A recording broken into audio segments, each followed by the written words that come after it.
Good morning. When was the last time you listened to somebody and truly listened to them? Versus thinking in your own head, what's the next thing I can say? What's the next thing I can say? Oh, I've got something to say about it. I've got something to say. So much of the time we spend our time thinking about what we are going to focus on rather than truly listening to somebody else.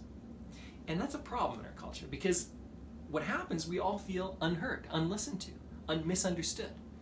How well do you feel understood by people close to you? I mean, I'm talking about your partner. I'm talking about your kids, your parents, your family, your friends, your business partner, the people closest to you. Often we feel completely alone because we feel misunderstood and unheard. Well, guess what? Everyone else feels that way too. I can tell you from working with hundreds, thousands of people that in the end, most people, most of the time, almost everyone, most of the time feels completely unheard and misunderstood.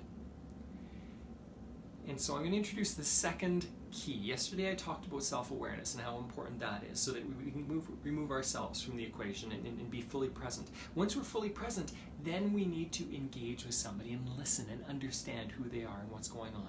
And I'm not talking about listening to the words they're saying. I'm talking about listening to the meaning behind the words. So when you listen to somebody and they say, I had a rough day, what are they really saying? What's going on behind that?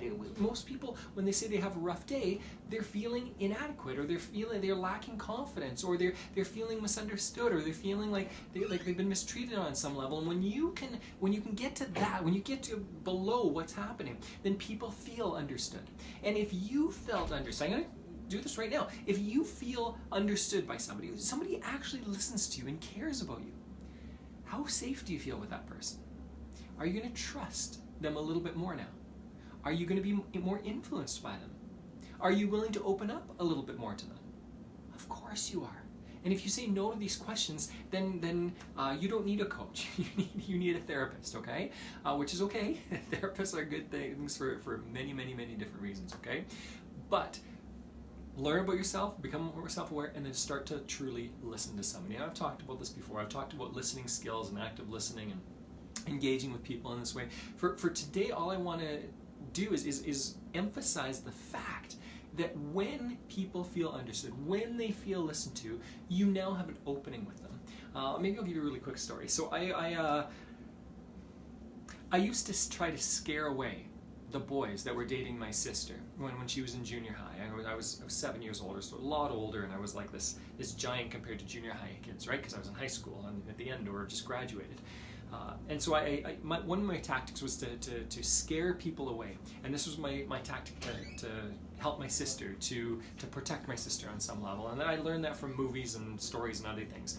But I had a girlfriend at the time who said, Mark, you idiot. She didn't say it in these words. Basically, like, you're acting like a fool. If you want to have influence with your sister, you want to get to know the guys. Because right now, she's going to do those things behind your back. When you engage with her and she trusts you and the guys trust you, now there's going to be more reason for them to be influenced by you and your recommendations or your whatever it is. And I realized that, and it struck me, and I've learned that ever since.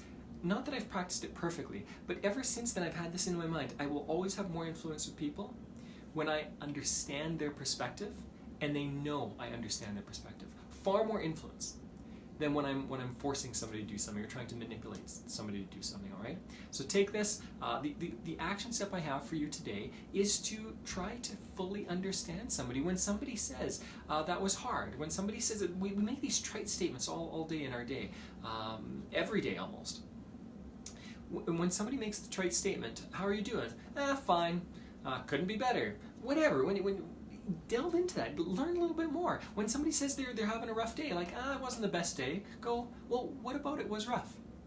What about it wasn't great?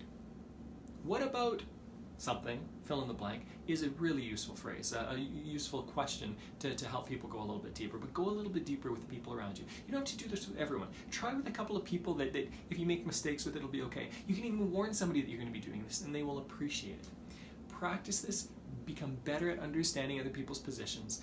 You become better at listening to where other people are at. When you fully understand somebody, watch how their trust goes up for you and see how your influence goes up with them.